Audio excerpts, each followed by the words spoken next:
India और बांग्लादेश के दरमियान इस वक्त रिलेशंस हिस्टोरिकली लो लेवल पर आए हुए हैं। यानी तारीख में कभी भी दोनों मुल्कों के ताल्लुकात इतने ख़राब नहीं हुए जितने इस वक्त ख़राब हैं। इसकी मेन वजह यह है कि इंडिया को ट्रस्ट इश्यूज़ हैं। जब से लेकर इंडियन पपेट की सरकार गई है वहाँ पर, शेख हसीना साहिबा की सरकार जब से लेकर गई है, इंडिया थोड़ा सा इनसिक्योर फील कर रहा है बांग्लादेश के हवाले से, और वो समझ रहे हैं कि ऐसी सरकार बांग्लादेश में आई हुई है जो कि एंटी इंडिया है। अब इंडिया के इन कंसर्न्स को एड्रेस करने के लिए बांग्लादेशी पॉलिसी मेकर्स चाह रहे थे कि एक मुलाकात होनी चाहिए मोहम्मद यूनुस और नरेंद्र मोदी के दरमियान, ताकि एक अपॉर्चुनिटी हो दोनों मुल्कों के दरमियान ताल्लुकात को नॉर्मलाइज कराने के हवाले से। लेकिन अफसोस की बात यह है कि इंडिया की तरफ से मना किया जाता रहा है लास्ट ईयर से लेकर। यानी विलिंगनेस बांग्लादेश की साइड से है ताल्लुकात को नॉर्मल करने के हवाले से, इंडिया की साइड से नज़र नहीं आ रही थी। अब ऐसे में बांग्लादेशी ऑफिशियल्स को एक मरतबा फिर से ये उम्मीद थी कि बिम्स्टेक के इजलास के मौके पे दोनों जो सरबराह हैं, मोदी साहब भी और यूनुस साहब भी, ये वहाँ पर होंगे मौजूद, तो इनकी बायलैटरल मुलाकात करवाई जाए। अब अभी तक तो इस मुलाकात के हवाले से कोई हतमी बात सामने नहीं आ रही। जुम्मे के हवाले से इतलात आ रही है, यानी कल के रोज के हवाले से, कि ये मुलाकात कल को होगी। नेवरदलेस दोनों जो सरबराह है वो डिनर पे जरूर वहां पर मिले हैं। मोहम्मद यूनुस साहब और नरेंद्र मोदी साहब बिम्स्टेक के इजलास के मौके पे एक डिनर हो रहा था, वहां पर दोनों साथ में बैठे हुए नजर आए। ये जो आपकी स्क्रीन पर विजुअल्स चल रहे हैं ये उसी डिनर के हैं। तो दोनों को वहाँ पर साथ में देखा गया। ये गालिबन पहली मर्तबा ऐसा हुआ है कि दोनों इस तरह से एक साथ बैठे हुए हैं। लेकिन असल बात बायलैटरल मुलाकात है। देखिए यहाँ पर तो कई सारे और भी नेता हैं, केपी ओली साहब भी हैं नेपाल के, फिर म्यांमार के जो मिलिट्री जनता के चीफ हैं वो भी मौजूद हैं, तो यहाँ और भी काफ़ी सारे ऑफिशल्स हैं। लेकिन अगर बायलैटरल मीटिंग होती है तो वो काफ़ी इंटरेस्टिंग होगा देखना कि क्या बातें उसमें होती है। द टाइम्स ऑफ इंडिया ने रिपोर्ट किया है कि PM Modi Bangladesh Chief Advisor Yunus sit together at BIMSTEC dinner table, likely to meet tomorrow.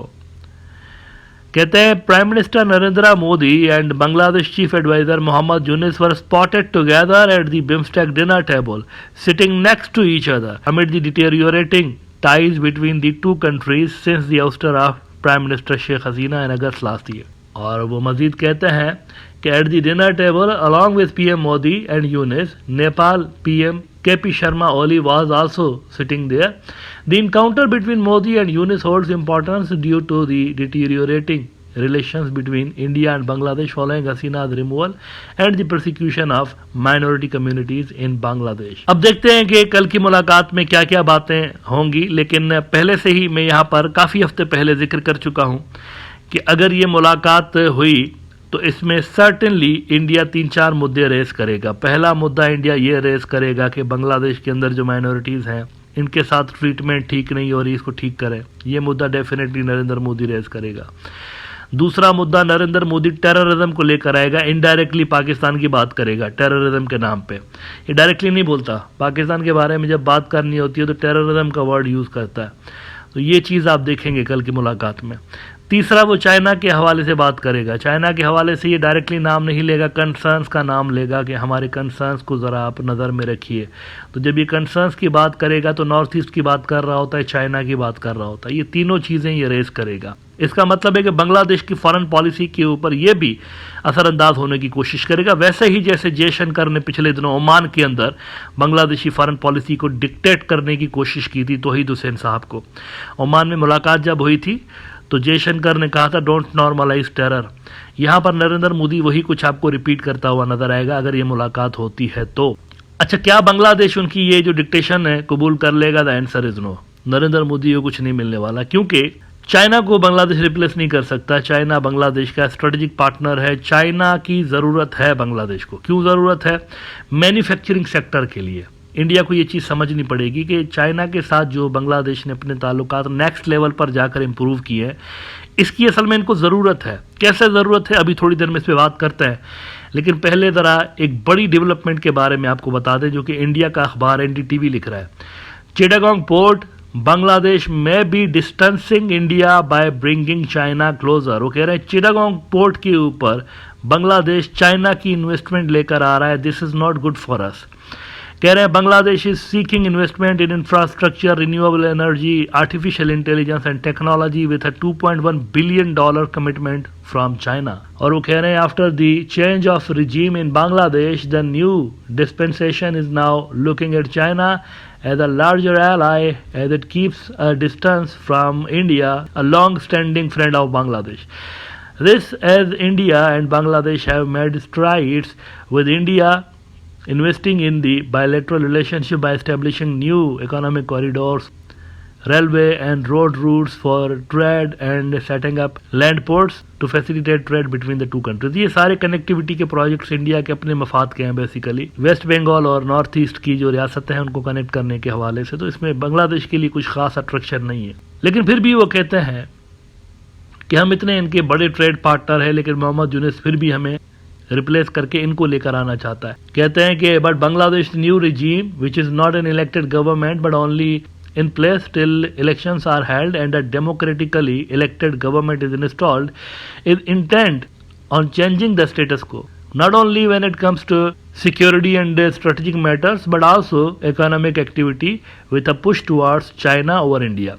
वो कह रहे हैं ये जो मोहम्मद यूनुस है ना, ये असल में स्टेटस को वो छेड़ रहा है। स्टेटस को ये बना हुआ था कि इंडिया वाज नंबर 1 प्लेयर और फिर चाइना था, तो इसको ये छेड़ रहा है। देखिए यहाँ पर इनको थोड़ा सा समझाने की ज़रूरत है। बांग्लादेश इंडिया से इंपोर्ट कर रहा होता है बेसिकली, इंडिया जो उनको हेल्प करता है वो इंपोर्ट कर रहा होता है। उसमें ऐसी चीज़ें होती हैं डेली रूटीन में इस्तेमाल होने वाली, सब्जियाँ और फूड का आइटम और ये सारी चीज़ें। जबकि आपको ये चीज़ समझनी पड़ेगी कि 60% बांग्लादेश की जो आबादी है वो नौजवानों पर मुश्तमिल है और शदीद ज़रूरत है बांग्लादेश को इंडस्ट्रियलाइजेशन की।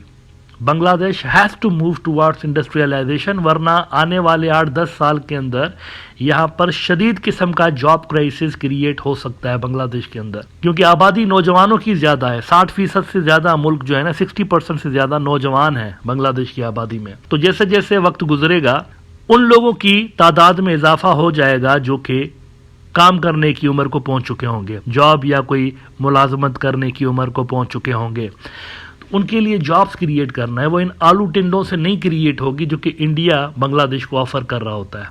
ये जो आलू टिंडे प्याज यही बेच रहे होते हैं ना आप, इससे कुछ भी नहीं होगा।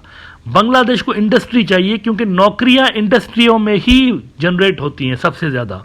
इंडस्ट्री होगी तो नौकरियां होंगी, इंडस्ट्रियलाइजेशन से ही नौकरियां क्रिएट होती है, जनरेट होती है। इसीलिए बांग्लादेश को चाइना की ज़रूरत है। अब जब इंडिया की तरफ बांग्लादेश देख रहा है, वो तो खुद इसी मसले का शिकार है। इंडिया में भी यही प्रॉब्लम है, उनको भी इंडस्ट्री लगवानी है असल में। हाल ही में $23 अरब का एक इंसेंटिव नरेंद्र मोदी की सरकार ने लॉन्च किया था कि यहाँ आप आकर मैन्युफैक्चरिंग करें। बाहर की जो कंपनियां हैं उनको उन्होंने इंसेंटिव दिया था कि इधर आकर मैन्युफैक्चरिंग करें, हमारे टारगेट्स मीट करें मैन्युफैक्चरिंग के, तो आपको कैश बैक देंगे। $23 बिलियन का इनाम रखा था उन्होंने। वो प्रोजेक्ट चला नहीं, फेल हो गया, आखिर में उन्होंने स्क्रैप कर दिया। लेकिन कम से कम इससे आपको इंटेंट नजर आती है कि इंडिया की क्या इंटेंट है, इंडस्ट्रियलाइजेशन इंटेंट है इंडिया की। बांग्लादेश की भी वही है। उसमें इंडिया तो हेल्प नहीं कर सकता ना, नहीं कर सकता हेल्प, उनके खुद का वही प्रॉब्लम है, सेम प्रॉब्लम है उनका भी। इसमें चाइना इनकी हेल्प कर सकता है। वजह, वो लीडर है दुनिया में इस चीज का। ये जो इंडस्ट्रियल रिवॉल्यूशन है ऑनगोइंग, कौन लीड कर रहा है इसको? चाइनीज लीड कर रहे हैं ना, तो वो हेल्प कर सकते हैं इनकी।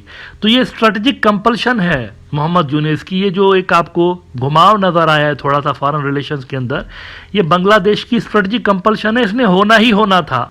लास्ट ईयर नहीं होता तो ये 2 साल बाद हो जाता, 3 साल बाद, लेकिन इस चीज ने होना ही होना था। आज जो बांग्लादेश की पॉलिसी है यही उनके मसाइल का सोल्यूशन है। उनके जो इश्यूज हैं उसमें इंडिया इनकी मुकम्मल तौर पर हेल्प नहीं कर सकता, उनको दूसरों की भी हेल्प चाहिए और वही ये करने की कोशिश कर रहे हैं।